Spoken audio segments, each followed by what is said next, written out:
I spent my whole life trying to make my dad proud, only to find out he wasn't my real father. I was the result of my mom's affair, and everything changed.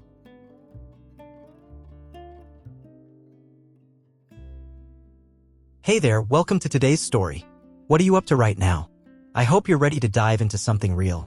Today's story is about a character who's had to face a life-changing truth, one that completely shook everything they thought they knew.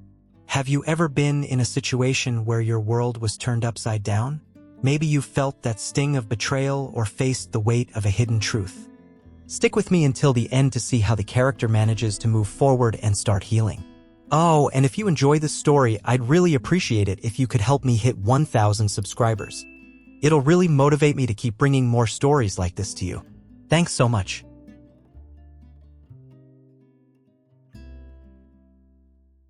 It all started when I was younger, the odd one out, the one nobody seemed to notice except when they needed a scapegoat. You know that feeling? The one where you're a part of a family but also feel like you're living on the outskirts, watching everyone else live their lives like a happy sitcom family while you're stuck in a sad, black and white drama? Hi, I'm Ellie Walker, the daughter of what I thought were ordinary parents. My mom, a stay-at-home mom who worked part-time as a barista, and my dad, a tech guy who spent his days buried in his laptop writing code no one really understood. We lived in a quiet suburban neighborhood, in a house that looked normal enough on the outside but was anything but behind closed doors. I'm the oldest of three, which should have meant I'd be treated as the grown-up of the family. But no. To my parents, I was always the experiment. The one who had to learn the hard way. Birthdays? Ha! I'd be lucky if I got a cupcake from my mom. Christmas? That was always about my siblings, new bikes, gadgets, the latest clothes. Me? I got socks. And trust me, not even the cute kind. No friends over, no trips to the beach, nothing. I was the forgotten one. When I was around 15, I realized something. My dad didn't even care about my achievements. Straight A's? Didn't matter. A trophy for first place in the track and field meet? Put it on the shelf, he'd say. It didn't matter what I did. My father, John Walker, was always cold, distant, and indifferent. So I worked. I worked 2 part-time jobs at a local food court and a grocery store. The more I worked, the less I had to come home. My only escape was getting out of that house. But things took a dark turn when my mental health started deteriorating. Long nights of studying and working were starting to take their toll. I couldn't talk to anyone about it. Not my dad, not my mom. They didn't even notice. I had no idea how bad it had gotten until the day it all came crashing down. I came home late from my shift at the grocery store, feeling completely drained. My feet ached from standing all day, and I couldn't remember the last time I'd had a real meal or enough sleep. All I wanted was to crawl into bed and escape into the quiet of my room. But as soon as I opened the door to our living room, I froze. Loud voices echoed through the house, sharp and agitated. My mom, her tone unusually high-pitched, was arguing with my Aunt Tina and my dad. The sound of the argument stopped me in my tracks. Ellie's never happy with anything. My aunt's voice was like a slap to the face. She should be grateful. She's given everything on a silver platter. What more does she want? Grateful? For what? I couldn't even fathom what she meant. Grateful for the times I was ignored? Grateful for the socks that replaced gifts at Christmas? Grateful for being excluded from family trips while everyone else went off together?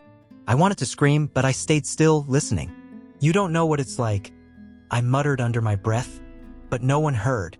I stood there for a moment, trying to make sense of what they were saying. There was so much anger in Aunt Tina's voice. For a second, I thought about just slipping quietly into my room, avoiding whatever this was, but something made me stay. Something told me that tonight I was going to hear something I wasn't prepared for. And that's when it happened. I stepped into the living room and the conversation came to an abrupt halt. The sudden silence was so thick I could almost touch it. My mom, dad, and Aunt Tina all froze, like they had just realized they weren't alone anymore. Then my Aunt Tina looked straight at me with a venomous glare that sent a chill down my spine. And in comes the bastard, she sneered, eyes locking on mine. Her voice dripped with disdain. The word hit me harder than I could have ever imagined. I froze. My body went numb. I had heard whispers behind my back before, but hearing it out loud? It felt like the ground had shifted beneath me, like the whole world was suddenly tilting. Everything in me went cold and my breath caught in my throat. I felt the room close in, the walls pressing tighter around me with every beat of my heart. How long had I been a joke to them? How long had they looked at me like some kind of mistake? Repeat what you just said? I demanded, my voice shaky but loud enough that it cut through the awkward silence that had settled in the room. Aunt Tina's eyes flashed with surprise, but the look quickly turned to something darker, almost gloating. She opened her mouth to speak again, but before she could say another word, my dad, John, stepped in, his voice flat and lifeless. Don't worry about her, Ellie, he said, as if it was just another day. His face was unreadable, the same face I had seen for years now, distant, detached, like he didn't have a care in the world. Let's just drop this, okay? But I wasn't having it. I felt something inside me snap. I wasn't going to walk away from this like I always did, not this time. Not when I had been treated like an outsider in my own home for so long. Not when they had finally shown their true colors. I took a deep breath and turned to face them fully. What's going on? I asked, my voice trembling with a mix of fury and confusion. What is all of this? Why have you been treating me like this my whole life? No one said anything for a moment. The air in the room seemed to press down on me like I was suffocating in it. My dad's eyes avoided mine, and my mom, she just stood there, wringing her hands in her lap. She didn't look like she had any answers to give me, just like she always had. Then Aunt Tina's voice sliced through the silence. You're not even his daughter, she said, her words ringing out with a finality that felt like a slap to the face. Your mom was with someone else before your dad. Your real dad doesn't even know you exist. My heart stopped. I couldn't breathe. The world seemed to tilt sideways, and I felt like I was falling into an abyss. I stared at John, my dad, the man I had always thought was my father. The man I had spent my life trying to please, trying to earn approval from. I opened my mouth, but no sound came out. I was frozen. I couldn't even feel my legs anymore. Is this true? I asked, the words barely escaping my lips, shaky but desperate. John's face turned pale. His jaw tightened, and for a second I thought he was going to deny it. I thought he was going to tell me it was all a misunderstanding, that Aunt Tina had just said something cruel in the heat of the moment. But instead, he just looked at me, no remorse, no explanation, and he said the words that would change my life forever. I'm sorry. Sorry? Sorry for what? Sorry for making me believe that you were my father? Sorry for every time I sat at that kitchen table, looking for some sign that I mattered? Sorry for every time you ignored me and made me feel invisible? Sorry for being a part of a family that never saw me as anything more than a shadow? Sorry? My world shattered. My knees gave out from under me, and I felt the floor rush up to meet me. I didn't know what to do, what to say. All I could do was stare at the floor, my hands shaking at my sides, feeling like everything I had ever known had just evaporated in an instant. And then I looked at my mom.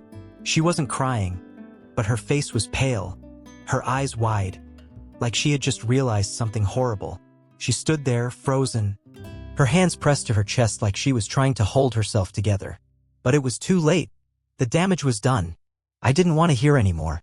I didn't want to listen to any more excuses or explanations. I turned away from them, my body moving on autopilot as I ran up the stairs and slammed my bedroom door behind me.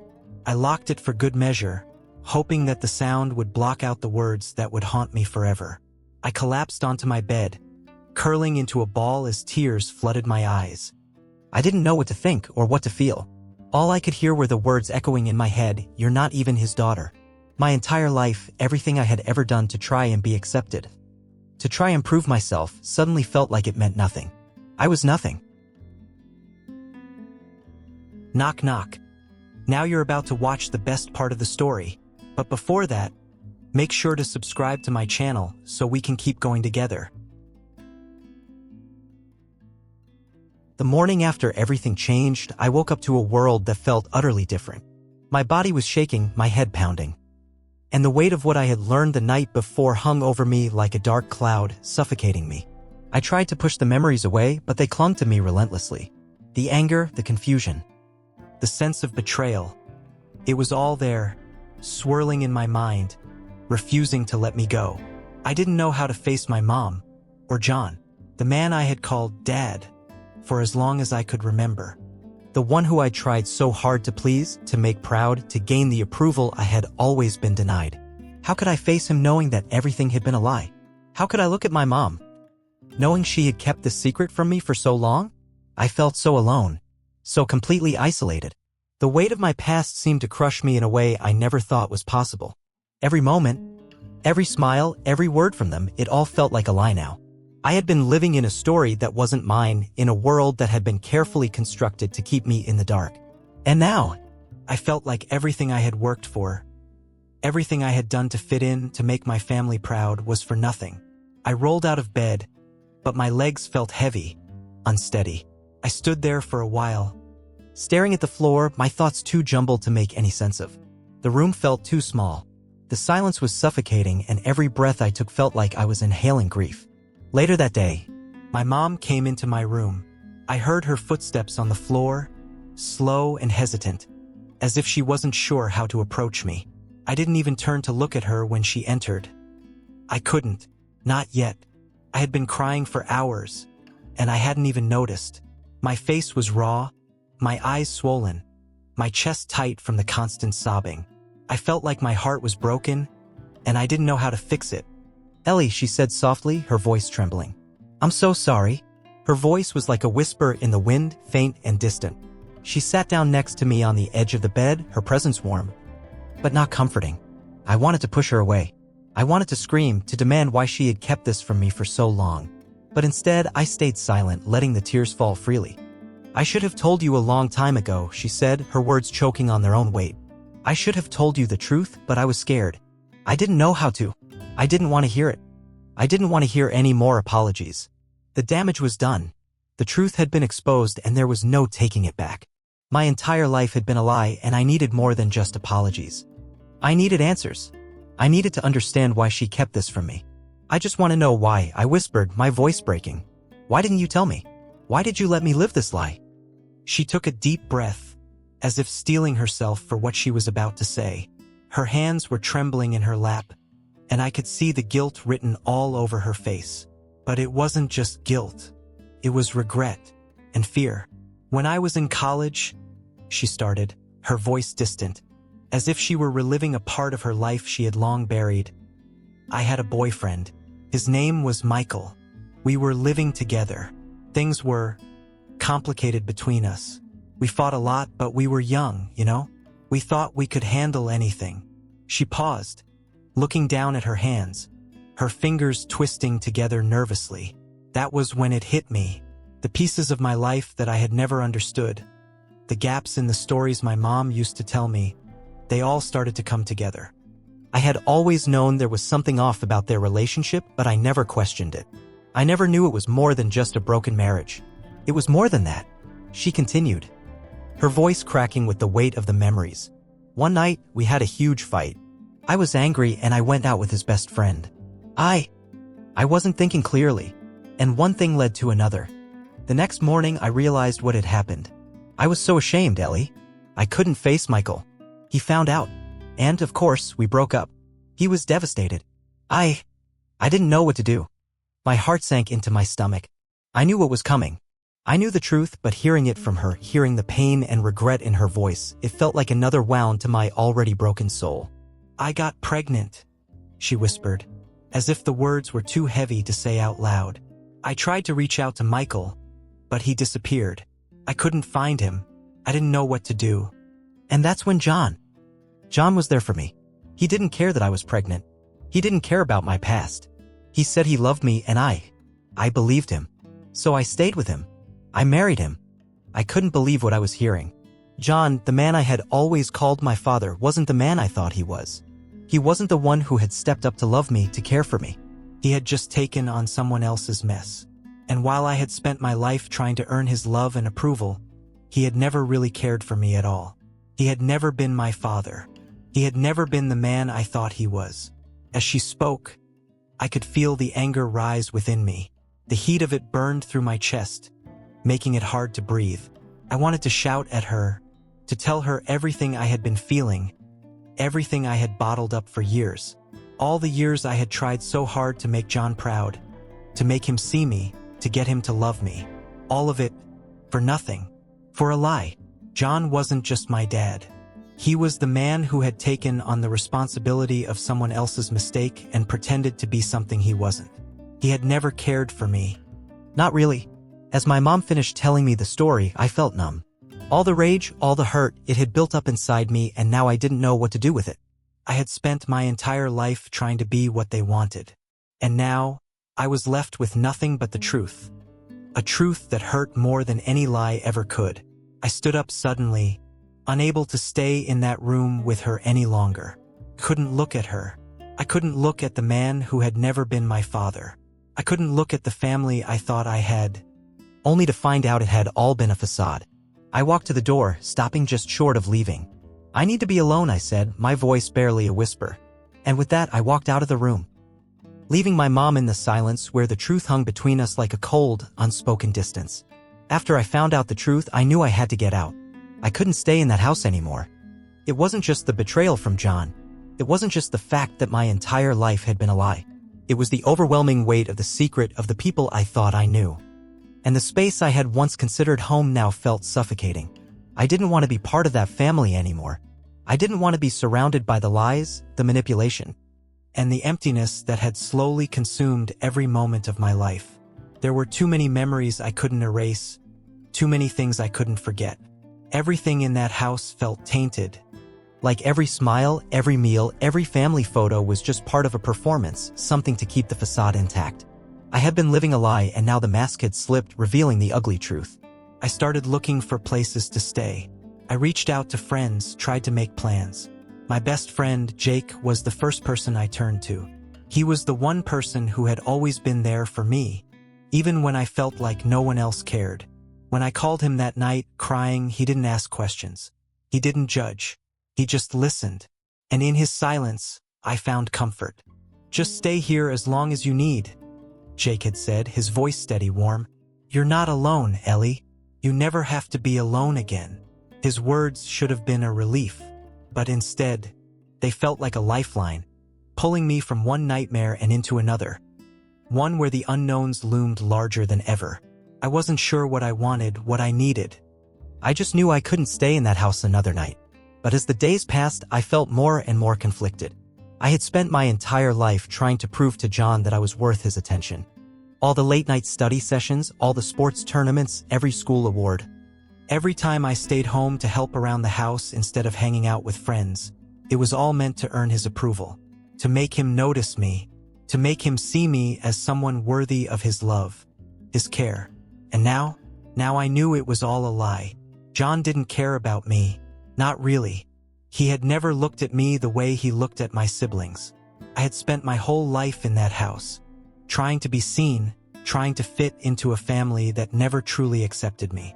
It was like I had been invisible, walking through life with a constant ache in my chest. But now, the truth hit harder than any of the lies. How could he just sit there, pretending everything was fine, pretending that I didn't matter, that he didn't know me as well as he thought? How could he be so selfish, so indifferent, and then act like I was the one who owed him something? All those years I had spent trying to make him proud, to make him see me as someone worth caring about, and it was all for nothing. I felt like the rug had been ripped out from under me, and the world I thought I knew had crumbled into dust. I thought I could handle it. I thought I could just walk away, pack my things, and start over. But every time I looked at the empty space in my room, every time I thought about leaving everything behind, the question kept circling in my mind: what now? It took me a while to process the fact that I didn't need John's approval anymore. I had spent so many years waiting for him to love me the way I loved him, and now I realized that I was never going to get that. I couldn't change him, and I couldn't change the way I had been raised. But the hardest part was realizing that I had been living for him. I had been waiting for validation from a man who wasn't my real father, who had never given me what I truly needed: love, care, and the kind of support that a father should offer. I needed to find my real father, the one I had been denied all these years. I didn't even know his name, not really. I didn't know if he was alive or if he even knew I existed. It was a painful realization. How could I have been born from someone else and never known? How could my mother have hidden the truth from me for so long? It made my chest ache to think about it, to think about all the years of wondering who I really was, where I came from, and why I had been kept in the dark. The more I thought about it, the more I realized that finding him wasn't just about knowing the truth, it was about me. About understanding who I was. I needed answers. I needed closure. I needed to know the person who had helped create me, the person whose blood ran through my veins. Was he still out there somewhere? Was he even looking for me? I decided to move out. I had to. I couldn't stay in that house under the same roof as John, pretending like everything was normal. I couldn't keep looking at my mom, who had lied to me for all these years, and trying to act like nothing had changed. I couldn't live in a place that felt like a prison anymore. The walls felt like they were closing in on me, and I needed to break free. But even after all the pain, all the betrayal, I wasn't sure what I was looking for. I wasn't sure what I wanted anymore. The truth had destroyed everything I thought I knew. It had shattered my past, and now I had to pick up the pieces and figure out what to do next. Did I want to find my biological father? Yes. But even that felt like an unknown. What if he didn't want to meet me? What if he didn't even care? I didn't know what the future held. I didn't know if I could rebuild my life. But I couldn't stay where I was. I needed to leave, to start over, and figure out who I was without the shadow of the lies hanging over me. I was done living in a world built on deception. Jake offered me a place to stay, and while it wasn't a perfect solution, it was the best I had. I didn't feel like I belonged in my own house anymore, let alone anywhere near John or my mom. Jake's house was a place of peace, a place where I could begin to heal even though I wasn't sure what healing looked like. The first night I stayed at Jake's, I couldn't sleep. I lay there in his guest room, staring at the ceiling, my thoughts racing. I had so many questions, so much confusion, but one thing was clear. I couldn't go back. I had to move forward. Even if I didn't know what that would look like, I had to rebuild my life from the ground up, and that meant finding the pieces of myself I had lost along the way. I wasn't sure what I was looking for, but I knew that I had to keep searching. For my real father, for the truth, for answers. But most of all, for myself. I moved in with Jake and his family. It wasn't an easy decision. I'd spent so many years in that house, trying to fit in, trying to make it work. Walking away from everything I had known, even though it had been a lie, felt like a betrayal in itself. But Jake's offer was a lifeline I couldn't ignore. When I first walked through their door, everything felt different. For the first time in what felt like forever, I felt safe. The Walker house had always felt like a prison, a place full of silence, resentment, and hidden truths. But Jake's home was warm. His parents, Carol and Mark, greeted me like I was part of their family, not out of obligation, but because they genuinely cared. It was overwhelming in the best possible way. They didn't ask questions about my past, didn't push me to talk about the things I wasn't ready to share. They simply made space for me. For the first time in my life, I didn't feel like I was on the outside looking in. Jake and I didn't talk much about the betrayal. I didn't want to burden him with more of my pain, even though he had always been the one person who truly understood me. But his presence was enough. He didn't need to say anything. His quiet support, his willingness to just be there for me, was more than I had ever gotten from anyone else in my life. But the questions lingered. The truth, no matter how much I wanted to escape it, hung in the air. The emptiness I had felt for so long, that constant ache in my chest, wasn't something that could just vanish with a change of scenery. I had been so focused on gaining John's approval, on fitting into the family he and my mother had built, that I had never stopped to ask myself what I truly needed. Now that the truth had come out, I realized how little I knew about myself, about where I came from, about who I really was. The more I tried to push the questions away, the louder they became. I reached out to a private investigator, someone who could help me find my biological father. The thought of it terrified me. I had no idea where to start, no clue what kind of man he might be. But I needed answers. I needed to know who I was. I needed to understand why my mother had kept this secret for so long. Was he still out there? Was he even looking for me? It felt strange, as if I was searching for a piece of myself that had been missing for years. I had spent so long trying to make John proud, trying to belong in a family that never truly saw me, that I had neglected my own identity. Now I was trying to find a man I had never met, hoping he would provide the answers that had been denied to me my entire life. But even as I reached out for answers, I knew that the journey ahead wasn't just about finding him. It was about finding myself. The healing process wasn't easy. It wasn't some magical transformation where everything became perfect overnight. It took time and it was often painful. There were days when I felt like I was making progress, when I thought I had finally let go of the past. But then there were days when the weight of it all would hit me again. A crushing reminder of the betrayal and the years I had wasted hoping for something that wasn't real. I started therapy, something I had been hesitant to do for a long time. I had always believed that I could handle things on my own, that I didn't need help. But I had been living in a fog for so long, suppressing my feelings, burying my pain, that I realized I couldn't keep doing it. I had to face the truth about myself, about my family, and about the way I had been treated. It wasn't easy, but it was the only way forward. Therapy became a place where I could let my guard down, where I could speak the words that had been stuck in my throat for so long. With each session, I began to unravel the layers of pain, shame, and confusion that had built up inside me. The healing process was slow, but it was happening. I started working on myself, not just emotionally, but physically as well. I took up yoga, something I had always been curious about but never had the time or energy to try. It became my sanctuary, a place where I could center myself, where I could just breathe and let go of everything weighing me down. But even as I started to rebuild, the ghosts of the past haunted me. They weren't loud or intrusive, but they were always there, lurking in the corners of my mind. The memories of John's cold indifference, of the times when I had felt invisible, of the moments when I had hoped for affection that never came. They all lingered in the background, threatening to drag me back into the darkness I was trying to escape. It wasn't easy to forgive myself. For so long, I had blamed myself for the way my family had treated me. I had thought that if I had been better, if I had tried harder, things would have been different. But with time, I began to realize that I wasn't the one at fault. I wasn't the one who had failed. It was the people who were supposed to love me who had failed me. I had to stop carrying their mistakes on my shoulders. I may never forgive John. What he did to me, the way he treated me like I was invisible, like I didn't matter, it was unforgivable. But as I worked through my own healing, I realized that forgiveness wasn't for him. It was for me. It was about freeing myself from the grip his actions had on my life. About letting go of the anger and the resentment that had held me captive for so long. I didn't know where this journey would take me, but I knew I was moving forward. I was learning to live without the weight of the past weighing me down. I was learning to be kind to myself, to let go of the shame that had haunted me for so long. I wasn't whole yet, but I was on the path to getting there. Slowly, I was learning to rebuild my life piece by piece, and maybe someday I would find the answers I needed. But for now, I was learning to live in the present, to focus on the things I could control, and to accept that the past was behind me. Jake's family had given me a second chance, a safe space to heal. And I was starting to feel like I was becoming someone new. Someone strong. Someone capable of finding peace. And no matter how long it took, I knew I was ready to keep moving forward, no matter what.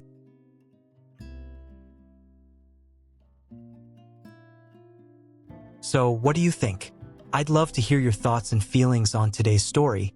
Feel free to leave a comment and let me know how it resonated with you. If you enjoyed it, don't forget to hit that like button and subscribe so you'll be the first to hear the next chapter. Thank you so much for sticking with me through this story, and I can't wait to bring you more.